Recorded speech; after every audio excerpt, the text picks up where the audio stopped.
Good afternoon to you. It is Wednesday, December 27th at just after 3:30 in the afternoon on Wednesday.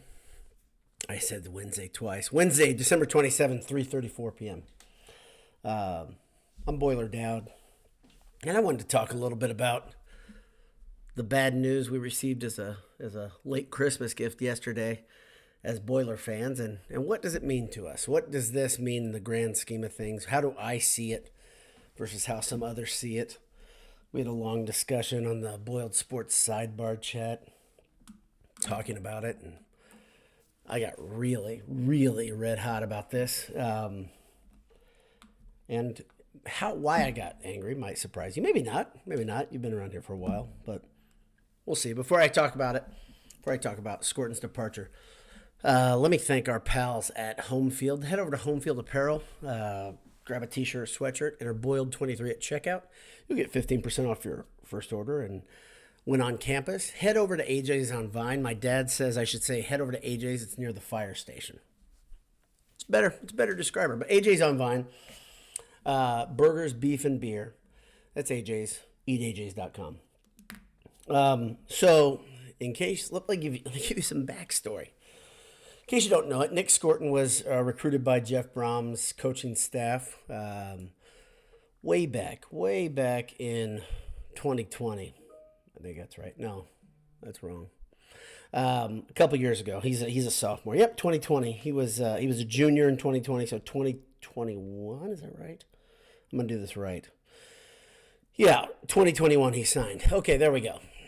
So if you don't know about Nic Scourton as a recruit because you don't follow recruiting, I don't blame you. Recruiting's difficult. And I've been talking a little bit about my struggles with recruiting over the last couple of years, why I backed way off of recruiting, why I don't follow it, don't cover it, don't talk about it as much. And I got to tell you, the last couple of days, last month and a half, don't do much to make me say, yeah, I'm going to pick it up. I'm going to start talking about recruiting. Scourton was a 3-star recruit out of, let me get this right again, out of Bryan, Texas. If you watch his videos, he was a big, strong kid, 6'4", 280 pounds. Big, strong kid, probably playing a little bit out of position in high school because he never had his hand in the dirt. He's not the quickest lateral guy in the world in space. So he's a little out of position maybe, but he was only a 3-star, didn't have a ton of offers. His best offer was Purdue. Purdue has a long history of taking kids from Texas and doing big things and putting them in the position to succeed. That goes back to Joe Tiller, I'd say. I'm sure there's some examples before that, but Tiller recruited Texas heavily, and Purdue's done a really good job finding the guys in Texas that were passed over by Texas A&M and Texas specifically, and competing with schools like Texas Tech and beating them, getting them in a position where they're going to play in bigger games and be in a position to play more often. Scourton, freshman year, he played quite a bit. I was a big fan of Scourton. I think if you go back and you look at my preseason prognostications, I just thought Scourton would be one of the guys that would benefit greatly from Coach Walter's offense. I was correct. Many of you were on the same page. You thought Scourton would be very, very, very good in this defensive system. He was. Scourton and Jenkins created great counterbalance to each other because you can't afford as an offensive line to just double team one of them because the other one's coming for you too. Both of them were great pass rushers. Both of them are great athletes. They're both strong as oxen. Scourton's the bigger, longer body of the two. Jenkins is a guy that will beat you with leverage all day long. Scourton might beat you with, he has a couple good tricks in his bag. But his length and his strength combined to make him pretty lethal on the end. And yesterday when we all heard that Scourton was in the transfer portal, it kind of felt a bit like a punch in the gut as a Purdue fan because Jay, Anish, Michael, Michael still talks. And I all talked about who are the guys we really didn't want to see leave, who are the guys we really didn't want to see enter the portal, and Scourton was kind of universal, our guy that we didn't want to see that happen. And we didn't hear anything about him possibly going to the portal, possibly coming or leaving Purdue and becoming a member of another team, another school, whatever, however you want to look at it, because there wasn't anything public about that. And I don't know. I haven't heard anything, read anything on any message boards. I'm sure those are the best place to get all your information. That say, yeah, my brother's cousin's sister dated Scourton's roommate, and he said that Nick said this. That stuff's always good, right? But no, I didn't hear any of that. I didn't hear any of that. Scourton had a foot out the door.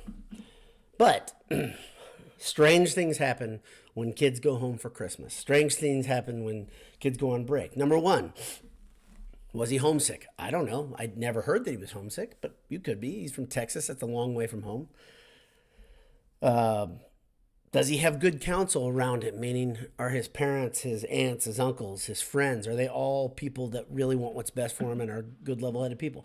There is absolutely no way to say what his counsel's like. And I say this all the time. I will die on this hill.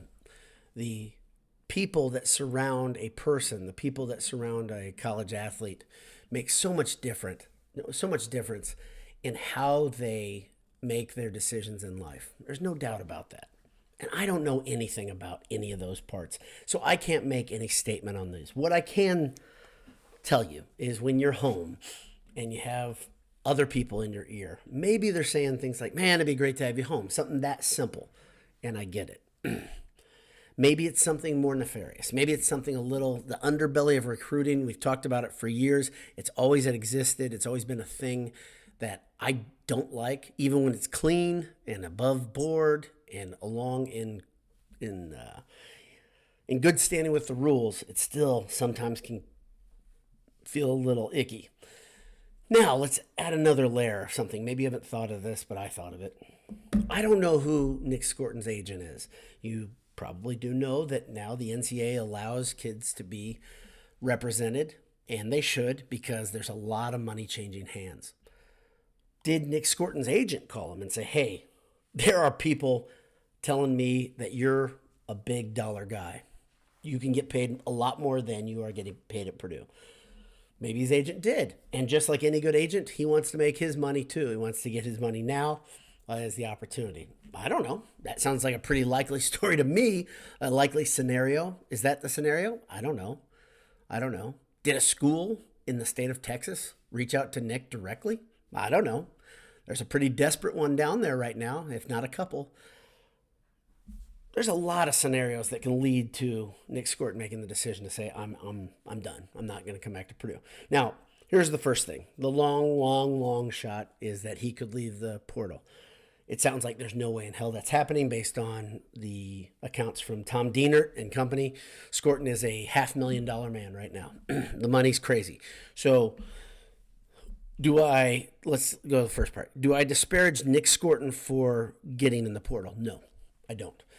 I don't disparage anybody for saying this is a chance for me to make more money, more income, however you want to look at it. Who knows what lies ahead, meaning production, injury, whatever. If you get the opportunity to make a solid amount of money as a 20-year-old, you should probably go make that money. Because I didn't make that money at 20.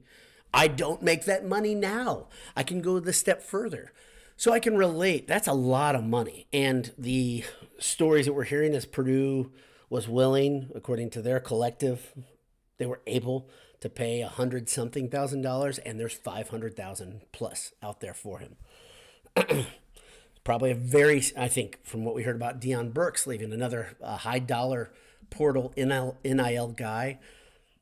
Supposedly he had close to $1 million offered to him. Okay, you cannot be angry at a kid for saying, yeah, I'm going to go ahead and take that raise.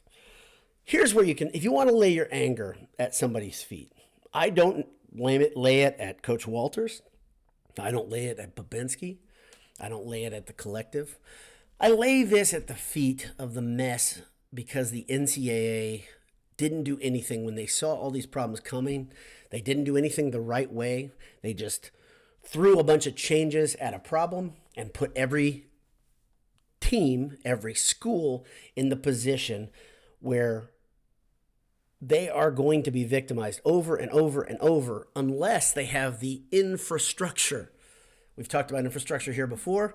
It's a code word. Infrastructure means you used to pay people under the table, and now you're ready to pay them now. We heard the stories of Purdue's collective trying to get up to speed to say, okay, we don't have the tools to do this. We don't have the money coming in because we didn't have boosters doing this at Purdue. And I believe it. But Purdue, over the period of a year and a half, has gotten up to speed to the point where they've been able to pay guys what the market will demand in some cases. Zach Edey is the biggest one, the most public one that we all know about. They found a way to keep Zach at Purdue. That's a big success.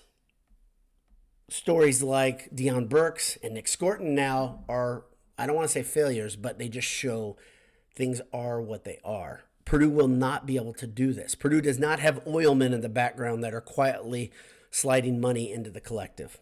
They have guys like Greg McManus, maybe, just good guys who are big Purdue fans say, I don't know, how can I help, right? I can tell you that I haven't given nickel to the collective, and I won't give a nickel to the collective, and I'll tell you why. I haven't come out publicly and said this, but the big thing that I look at is there's so much money in this hopper. There's so much television revenue in this hopper, and there are so many people out there that this is it for them. This is the one thing. I love Purdue sports. You guys know that. I put my passion, my time behind Purdue sports. I am not going to do this because these guys, in my opinion, these guys and girls are already getting a pretty damn good deal. A much better deal than anybody who's tuned in here in the side got when they went to college. I've always thought it was an honor to attend Purdue. Let me just start there. I love Purdue. I liked going there. Some of my best friends were met there. I like the place, okay? So when I made my final decision, I had 3 schools I was looking at, and I decided on Purdue because it was the place for me. I was thoroughly brainwashed by my dad, who is watching this live. I appreciate you being here, Dad, and some others who are watching. But I love Purdue. And so if someone said to me, I'm going to offer you a scholarship to go to Purdue, I would have been dancing in the streets. Granted, I am not 6'4", 280 pounds, and I am not the smartest guy in the world. So getting a scholarship and getting room and board, my senior year, I was an RA. Many of you had this. My school was paid for my senior year, and I thought, what a deal. What a great deal. So getting paid on top of that, mercy, good for these guys and girls to be able to make that money. I'm not the guy who's going to be throwing money into that hat. I've given money to John Purdue. I'll give money to season tickets. I'll buy Purdue sweatshirts. I'll buy hats. I'll be on campus. I want to root for these kids that want to be at Purdue. Okay, that old adage, the Butler way, I always say it. Barry Collier really coined something it's a basic idea in that you want people on campus that want to be on campus. And when they don't want to be there, you'll know it. We've seen it in basketball. We've seen it in football. They create a bad environment and start tearing a team apart from the inside. So if Nic Scourton had a foot out the door and he thought there was a better thing on the horizon, good on Nick. Go do big things. I hope it goes great for you. I hope the grass is truly greener. What Nick may not see is there were some pretty good things at Purdue. Maybe he actually liked it a little bit more than he gave it credit for. I think it's such a weird thing. I still have a hard time with this. I've played sports. It's so weird to me that every time these guys leave, you have all these comments from players commenting, go get your bag, congratulations, all this. And all I can think of is the old ideas that I was taught about being a teammate. How weird that must be for some of these guys. There must be some on the team that think a little bit old-fashioned, that think, man, that sucks. My teammate's gone. The guy who I lined up next to, he's gone. He's not here anymore. And the guy on the other side, he's not gone either. Okay, so the bigger thing. Let's look at the bigger picture. What's this mean? Well, Purdue has always been a developmental football program. Even at their height, when they're an 8 and 9 win team, they're a developmental football program. So they're going to go and get the guy that maybe somebody else wasn't willing to offer or couldn't offer or whatever. I have a friend whose son is a recruit right now. He's being recruited by Mac schools. Maybe he's listening. He comes on here every now and again. But he says now the guys like his son who aren't the highest level recruits aren't getting a lot of attention because these coaches are like, hey, when the portal is flooded with Purdue players, maybe the Purdue players that aren't going to go get a raise, maybe the guys that say, I'm not even going to see the field at Purdue, I didn't get a sniff, maybe I should go to a MAC school and play.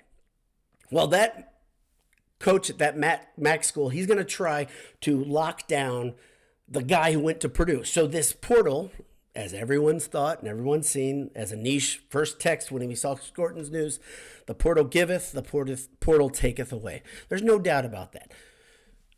A school like Eastern Michigan, a school like Ball State, like Miami, they may get rich off of having Purdue guys that couldn't quite get on the field and said, you know what, I'm done here. I'm getting out of here. So the portal goes that way. And then it comes this way by Nyland Green from Georgia, who comes to Purdue, who was a former 5-star recruit out of high school, who went to Georgia. He didn't play as much as he wanted to. Something didn't work out. He entered the portal on December 9th, and he decided he was coming to Purdue, I think, on December 24th.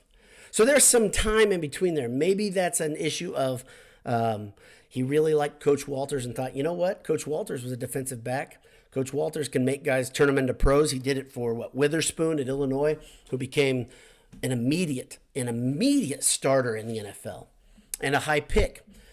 Or it could have been something much easier. Maybe Purdue's NIL was actually able to pay them more than Georgia, which I highly doubt. But there's a reason Nyland Green ends up at Purdue, a former 5-star recruit, and one of the highest, if not the very highest cornerback in America. He lands at Purdue. And right as we're saying, yay, celebrating that news, boom, we get the Scourton news. Scourton's gone. Purdue's going to have to deal with this forever, okay? And in my opinion, you have a broken sport. I keep saying this is the broken era on Twitter. This is the broken era of NCAA sports. We are seeing things like this. I don't think Scourton would have left Purdue for any other reason other than to go get paid, which is, like I said, I don't disparage the kid. Let me just make that very clear. I don't disparage the kid. Scourton was a captain, if you don't know. And Scourton was a guy that seemed to really like Purdue and seemed to be a really good fit in Walter's system. Like I said, he was being showcased, a lot like Deion Burks was being showcased. Unlike Deion Burks, okay, Deion Burks struggled with a couple things, I think, in my opinion, my 2-bit opinion. Burks had a hard time catching the ball across the middle with his hands, okay, when the ball was low. He'd catch it over his shoulder all day long. He could beat guys with just his speed. But Burks was still a bit incomplete. Scourton is a lot more of a complete football player as a sophomore than Burks was as a junior, whatever he was. I mean, that's another thing, the eligibility. Mercy. What a mess. So NCAA football, this broken era is here. It is upon us. It's going to be here until they put structure around these players, until they put contracts here, 2-year deals, something. It's going to be like this. But the straw that will break the camel's back, the canary in the coal mine, as I said in the title of this QuickCast, the canary in the coal mine will be a guy at a big-time program, maybe Georgia, maybe Michigan, maybe Ohio State, deciding he's going to leave before the season's over because he gets word from another school that they've got a sweeter deal that he needs to take them up on it. And he'll be gone, and then you'll have the Big Ten commissioner and the SEC commissioner say, we got to do something about this. This is a mess. And that's when you might see things like we've talked about, the scenario of a super league. I think that's the thing that happens because the NCAA simply doesn't have the tools in its quiver, nor do they have the upper lip to do it. They've never had the ability to do it. I just talked about this to the BS guys. Michigan was found guilty of multiple NCAA recruiting violations in the last few days, in the last 10 days, right? Last 15 days, last 20 days, whenever, it doesn't matter. But this is not even the issue with Harbaugh's coaches stealing signals. Oh no, this is a different Michigan issue. This is the one that got Harbaugh punished internally before the season. And now the NCAA has found Michigan guilty of multiple recruiting violations. And what does that do? Is Michigan get kicked out of the playoff? No. Michigan's going to the playoff. It reminds me a lot of North Carolina years ago, having a sham of a class to put guys in to make it easy on them so they don't have to have any academic rigor. NCAA finds them guilty. North Carolina keeps their national title. The NCAA has been a joke for a long time. If you work at the NCAA, take the word to your people in the office. Find some punishment. Find some regulation that's clear. You do this, you get this punishment. Okay? The problem with all this is, from what I understand, is much of the punishment that is accepted by the school has to be accepted. Look at Kansas, the way they act like gangsters and like they're above the law. Bill Self and company. Literally named in a federal case. Money, hundreds of thousands of dollars, changing hands. Kansas, you're fingered. It's done. We've got you. Kansas is like, nah, we're going to have Snoop Dogg opening our basketball season next year. And they did that.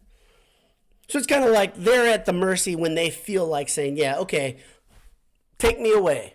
Take me away. You're being punished. What you need is a governing body that will actually punish. And they say, if you tamper, if we find out you tamper, just like in the NFL, we're going to fine you. There's real money on the line here. We're going to not let you get on the schedule next year. So there's a ticket. Maybe they'll say, well, you can only get on 6 games next year. You can only get 6 games scheduled. And the rest of them have to be scheduled with a lower non-paid division. Isn't this ridiculous that I'm even saying this? But something like that with teeth, that actually hits them in the wallet, right? But the NCAA sure as hell is not going to do it. And college football and basketball are going to remain broken for a while. And schools like Purdue football and basketball, where we've always been a second tier under the people that paid. Anish says he just wants honesty among this. I get what he's saying, meaning we've always known there were 2 sets of rules. The honesty is not going to change a damn thing because they're just going to continue to manipulate rules even more so until there are real punishments in place. Things that make it sting. Hit them where they need to be hit. So that booster that gave $1 bazillion just to have a conversation with a player,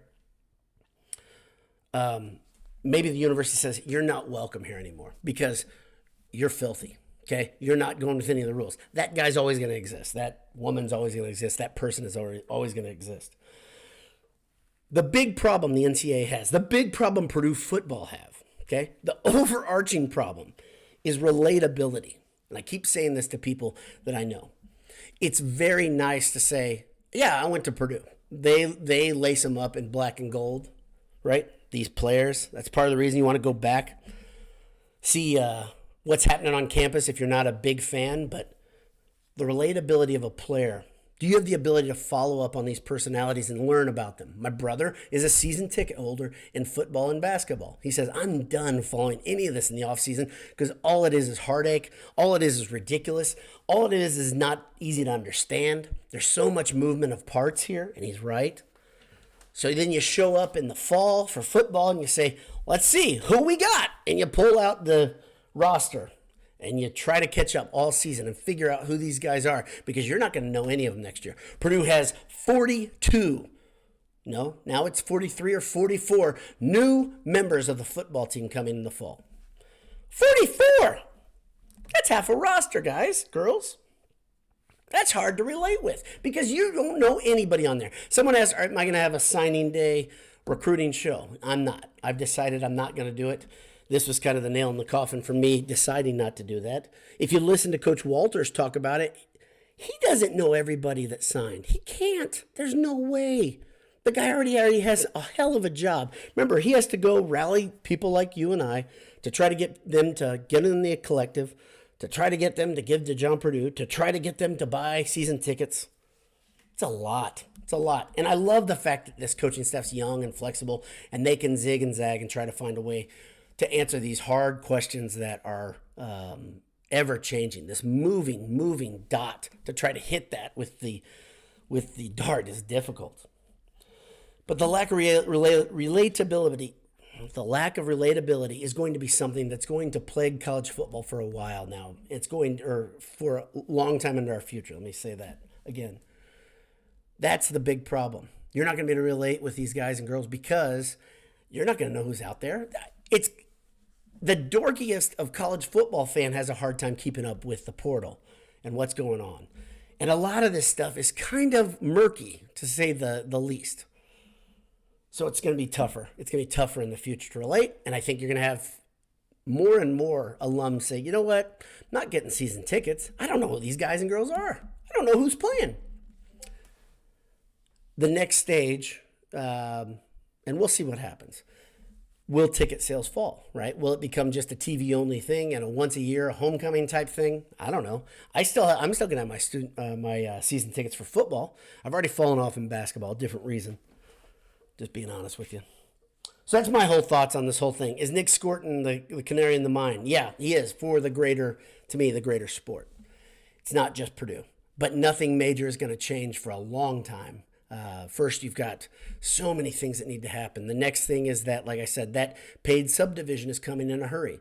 Then the next thing is the universities will take over the NIL in-house, which will mean TV revenue will directly affect the NIL. That will actually help Purdue. If you're looking at a Purdue-centric way, which I do, that will help Purdue because Purdue is part of the biggest TV contract in the history of college sports. And when that $75, $80 million starts rolling in, it won't just go to fancy new facilities.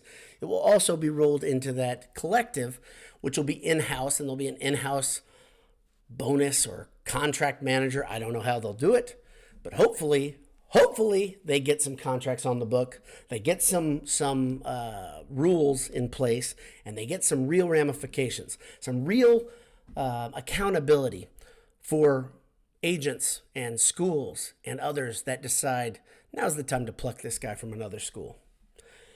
Let me, I got real wound up. I didn't even get as wound up as I did yesterday. I literally let myself cool for 24 hours on purpose, and this stuff still gets at me. And if I'm not being very succinct, if I'm not being very clear, I apologize, but a lot of stuff's rattling around my head. I've been talking about this issue for 26 minutes. I appreciate you guys who've stayed here. Go through your comments for a second. Chris Harder says, howdy, how are you, Chris? Good to see you. Don't know if you noticed this, Chris. Right there over my shoulder. That's your hat you gave me. I appreciate that. You probably can't see it because of the bokeh of the camera, but appreciate it, Chris. Greg Manis is here, says hello. Nathan Anderson says, is it because he's a Brom recruit or is he just getting his bag? Yeah, so Nate, I think this one is a twofold thing. I don't think this one, or it's a one-fold thing. That's wrong. I don't think this one has anything to do with him being a Brom recruit because it seemed like he was pretty pleased.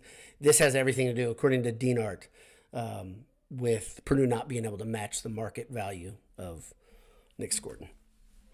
Greg Manis says, he says, I think Newbert said on his post today, Nick got home for a break and family got into his ear. Was that initiated by Elko's staff? Who knows? Yeah, we don't know. I goodness gracious. It can be a myriad of things. Family, another university, like I said, his representation, who knows? Yeah, I think it's A&M too, Greg. Greg McManus says A&M is probably the landing spot. Scott Just Tech says, hope you had a Merry Christmas. Love the shows. Thanks, Scott. Merry Christmas to you too. It was a great Christmas, honestly. Spend time. We have our family. We do this thing where we spend time with the same people at different people's houses for like 3-4 days in a row at different events, name different things, but it's really all of us just overeating and talking, and it's a great couple days though. John Younger says he's a year away from the NFL, so whatever it is, it's a 1-year sell. Yeah, I mean, so John, you're right. You're absolutely right. But this reminds me of the same episodes we've had with Karloftis, with Bell, and with Moore. It's another one where you're like, dag nab, I just wanted to see one more year. We just saw a great year from Scourton. One more in black and gold would have been great, right? I think we can all agree to that. We're all very Purdue-centric. Nate Anderson says, he's talking about to Ben up above. Ben Cotton, how are you? Good to see you. Al Dowd says, hope you had a very Merry Christmas. Thanks for the shoes. You're welcome, Dad. Boiler Max says NCAA needs to implement transfer fees like European soccer has, requires acquiring school, club, pay incumbent, and other school in order to initiate a transfer. Okay. Glad you brought up this. The parallels with soccer, with pro soccer.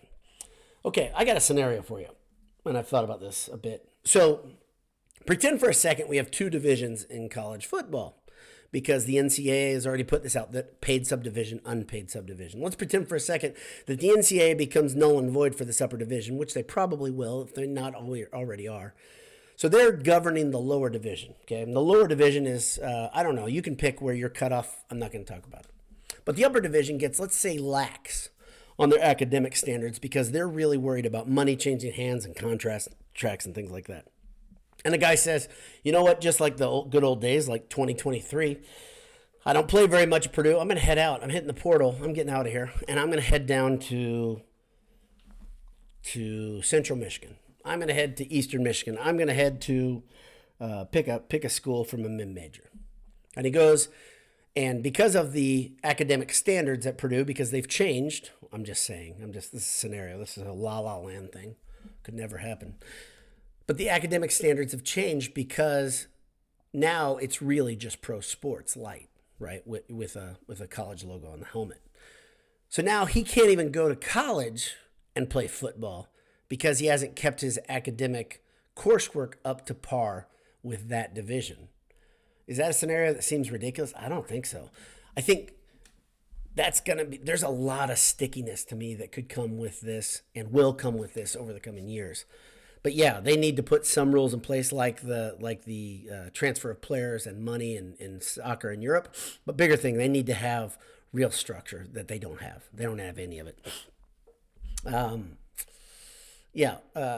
Greg Manis says, if agents are involved now, then it sounds like contracts need to be next. I think there are already contracts involved in some way, but I think they're looser. I think there's something like, a year for your service here, or a semester, or a season, whatever, and this is the money you're going to get. I think it's that simple, and that agent is getting a bit off the top. But I don't think there are terms involved, meaning, okay, you sign this, you're here for 2 years. We saw that down in Miami. They had big problems with the way the money exchanged hands. Boy, this is big business, guys. This is a whole different thing than we've ever seen before. Greg Manis says this is short-sighted on the NCAA. Yeah, everything's short-sighted on the part of the NCAA. That's the way they do things. Boiler Mac says requiring transfer fees will help smaller schools like ones like the MAC get compensated for getting their best players plucked every season. Yeah, it's that TV revenue. That's another thing that'll go to pay. That makes a lot of sense, right? But think about this. There's a cost that comes with all this. This becoming real money and real contracts. Let's see what the fallout is elsewhere. Every place from coaches' contracts, which is fine. They could trim out some of these coaches' contracts. Facilities, other sports. I keep saying this. This one's coming too, and no one's talking about it. That if you pull money out of the hopper, a lot of schools run pretty close to an even ledger. They're going to have to drop sports, or they'll choose to drop sports because these others don't bring in revenue. You watch. We saw it during COVID. Many schools dropped sports because they couldn't afford to keep them in place. That money is losing that money to be used in general is going to have a bigger cost. Casey Joannis says Purdue will be in the minors with the Blue Bloods. Purdue will start to pilfer FCS, and D2.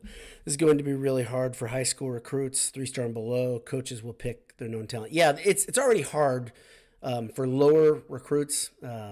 It's already hard, and it's going to get harder. And the way I can't imagine how big the recruiting arm of an athletic department will come. Football will become a huge staff in itself because it's already grown a lot. Those staffs have to watch multiple tickers, multiple places where players are announcing they're available or not available and all that. This becomes a really, really big expenditure because you're not going to have all GAs in there because this is going to be too important to just have guys that are, getting $30,000 a year. This will be big money too in itself. Ben Cotton says, I just don't know how this level of money can be sustained. I'll tell you how it can be sustained, Ben. We've already seen this, okay? And it comes from TV contracts, eyeballs being on the product. As long as you have people watching games, you're going to have big TV contracts. And as long as you have, number one, people like me and you, Ben, I think just big college fans, they're going to say, you know what, I'll pay for the Peacock membership right now. And there's some money, right? That goes into that Big Ten network money. But then on top of that, maybe the bigger portion of this, gambling money.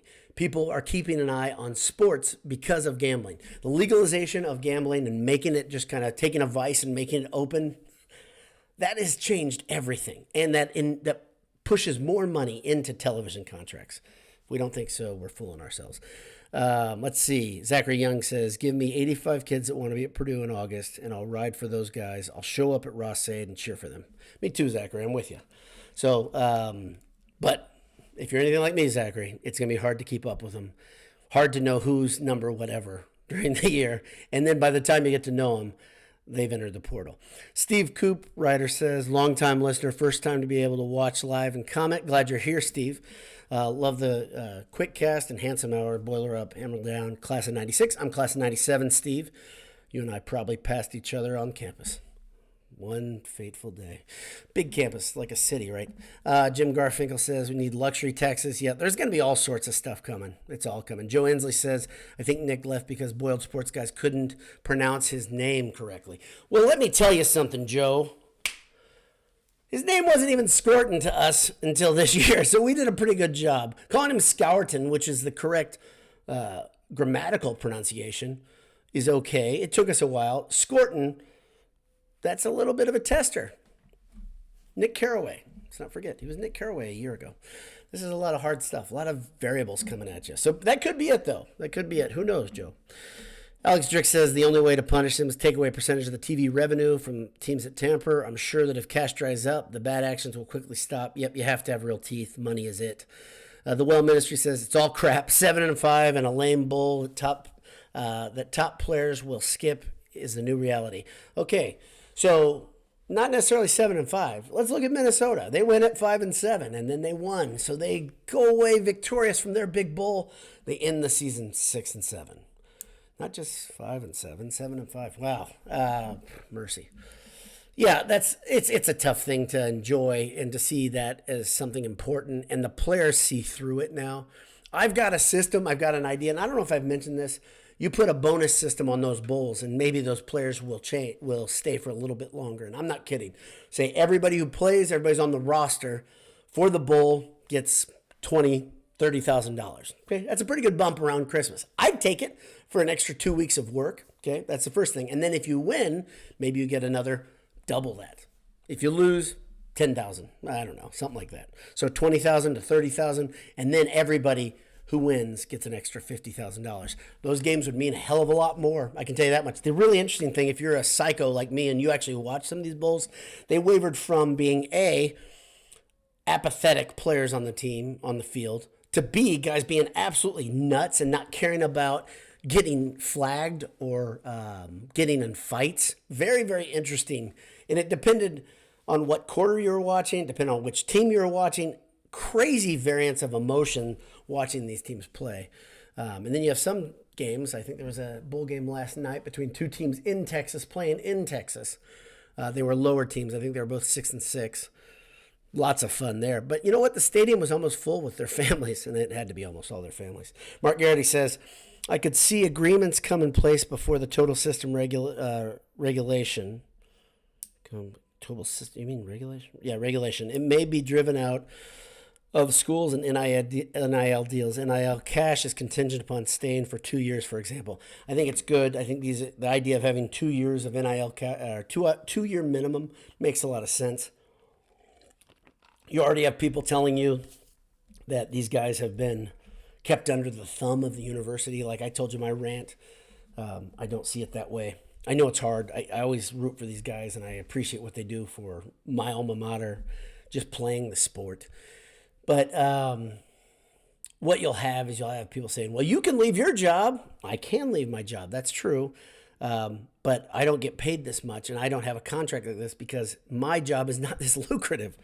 And so that's the thing. Now you have real money changing places. I think real contracts are coming. I think that's the only way that I can tell you in my industry, though, you have a lot of things with non-competes, tons of things in non-competes. I don't know if any of you work in an industry where that is a big deal. I can tell you a friend of mine who was also a shoe designer who I worked alongside, he was absolutely publicly embarrassed by a company because he left early on his non-compete, and he was put he was the top story in the newspaper out in Portland. So that's the other thing. Be careful what everybody wishes for here, because the idea of having a bunch of kids playing the sport and looking at them like kids and people letting them get out of jail free because they're kids is going to be gone soon, because none of that's going to be the case. This is going to be real money, a lot more money than most of the people watching make. And so you're going to have a lot higher accountability. You're going to have coaches saying, we don't have room on our roster for a guy who's going to develop over 2-3 seasons. We've got to see something for our dollar after a season or two. How about that scenario? And that's coming quickly. They also say there's one thing that's coming. I think the NCAA talked about no limitation on scholarship numbers. So that puts you right back into the bad old days where Ohio State was carrying 110 scholarship players and Purdue was carrying 90 or 85.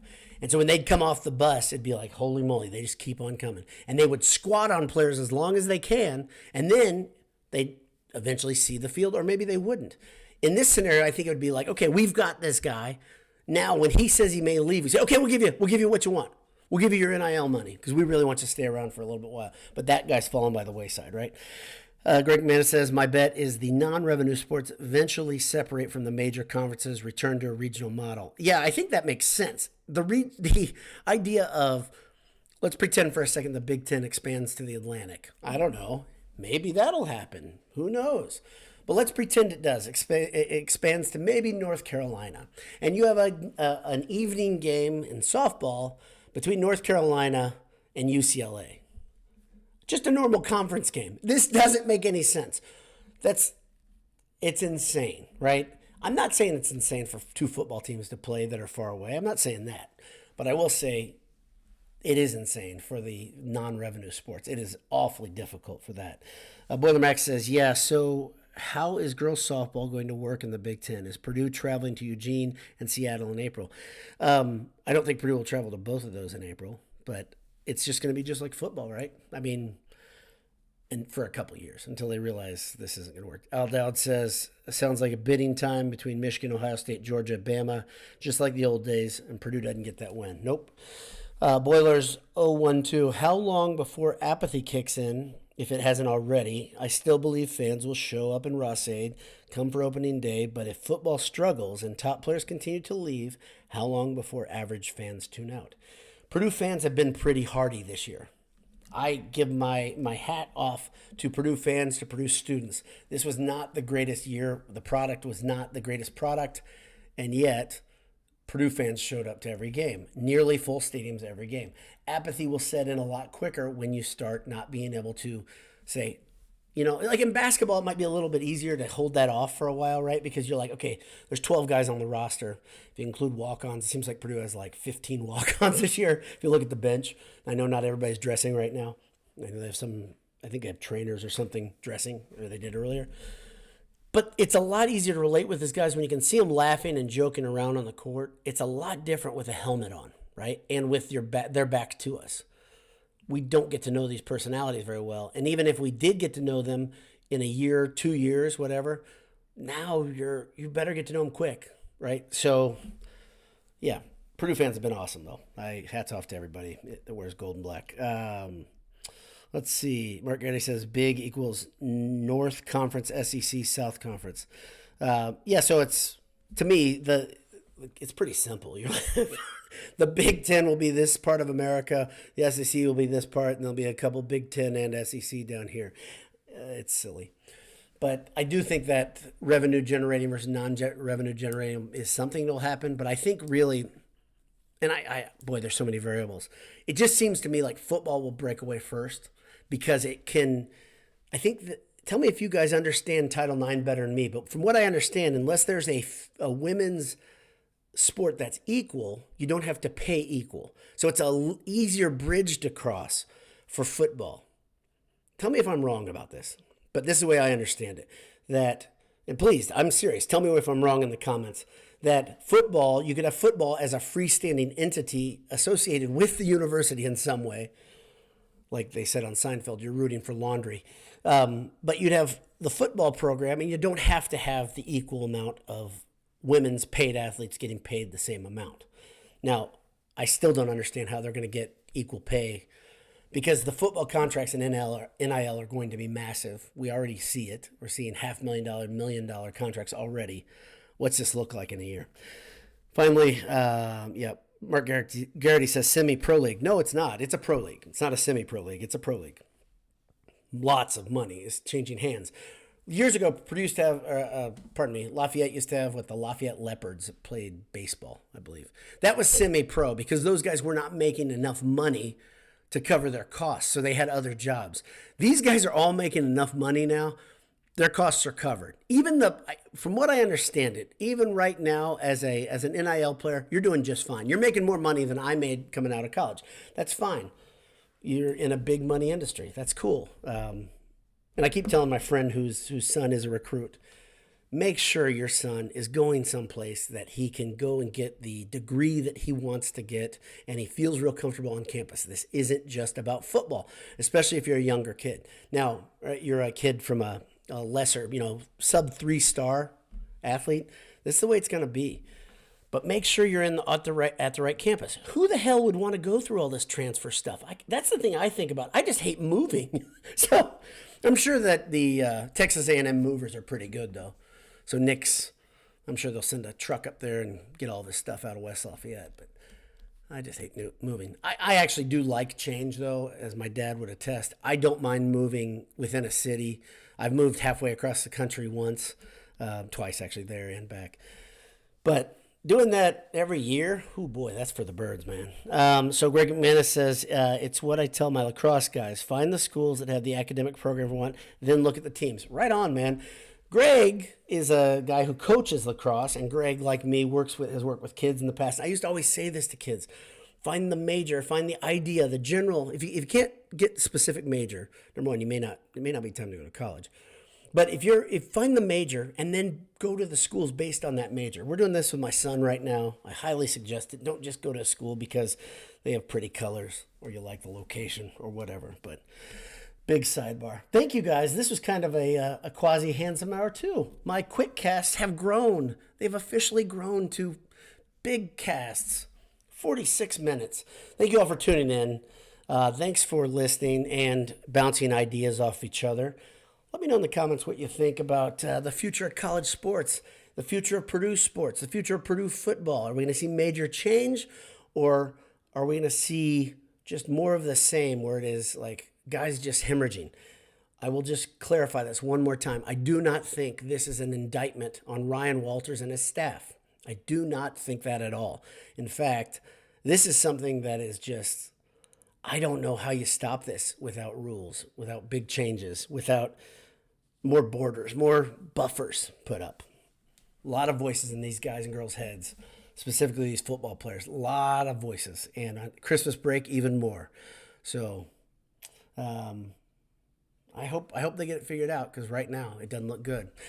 God bless you. Hammer down. We will talk to you soon at the next QuickCast. Purdue plays on the 29th versus Eastern Kentucky. I will have a post game, but that's going to be delayed since I'm going to be in the house in Mackey for that one with my wife and daughter. Hope to see you there. See ya.